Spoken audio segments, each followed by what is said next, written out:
युद्ध आशंका करा जाउथिला तार भितरे भारतर ये चक्रव्यूह पाकिस्तान को उभय जल पथ कथा कहतु स्थल पथ कथा कहतु आकाश पथ कथा कहतु चारिआडू घेरुछि भारत आपको आपण केमती देखुछंती।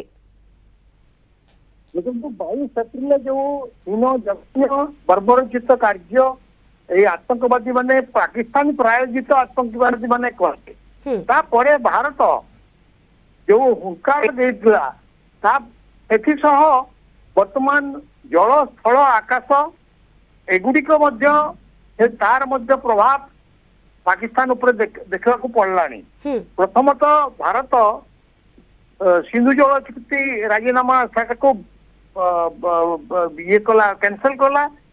द्वितीय जो आकाश सीमा माने भारतर आकाश सीमा उपरे पाकिस्तान रू कौन विमान उड़ी पारिबनी जो सिविल तार मध्य प्रतिबंधक लगेदेला। एबे जो अटारी वाघा बॉर्डर ता देहरे मध्य स्थल भाग रे कौन जिनिस द्रव्य भारत को भारत बाहर को तारी थ्रू रे जो जीवा कथा से जीवा को बंद कर देले।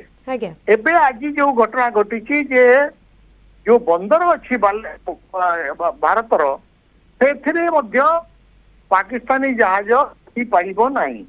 तेणु एटा गोटे अर्थनैतिक उपरे पाकिस्तान अर्थनीति उपरे बहुत बड़ आघात। कारण देखो गोटे एयरक्राफ्ट उड़ान बेले तार जो उड़ान अवतरण प्रत्येक एयरपोर्ट पैसा नियंती।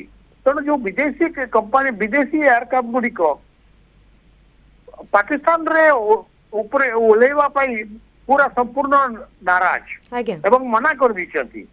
तेणु वर्तमान यही परिस्थिति रे जो बंदर गुड़िक बंद है जल स्थल आकाश सबुड़िक जो बंद होची तार प्रभाव निश्चय पाकिस्तान उपरे पड़िबो एथिरे संदेह नहीं। निहाती वर्तमान समय यार प्रभाव तो निहाती भाव में पाकिस्तान उपरे पड़िबो किंतु वर्तमान समय सबु आड़ू पाकिस्तान को घेराबंदी करा जाउछि। चक्रव्यूह रे पाकिस्तान को गोटे प्रकार फसा जाउछि। युद्ध स्थिति भितरे बा युद्ध उपजिबा नहीं स्थिति उपजुथिबा बेले यार भितरे पाकिस्तान को किभଳି भाव में अर्थनैतिक स्तर रे दुर्बल करा जाई परिबो से दिगरे वर्तमान समय सबु पदक्षेप आपणा जाउछि एवं शीघ्र सबुर जवाब दिया जिवो बोली समस्तଙ୍କର आशा और विश्वास। धन्यवाद श्रीयुत महापात्र आपणकर सविशेष आलोचना कर्नल शरत महापात्र जी के अधिकांश विषय आलोचना करते।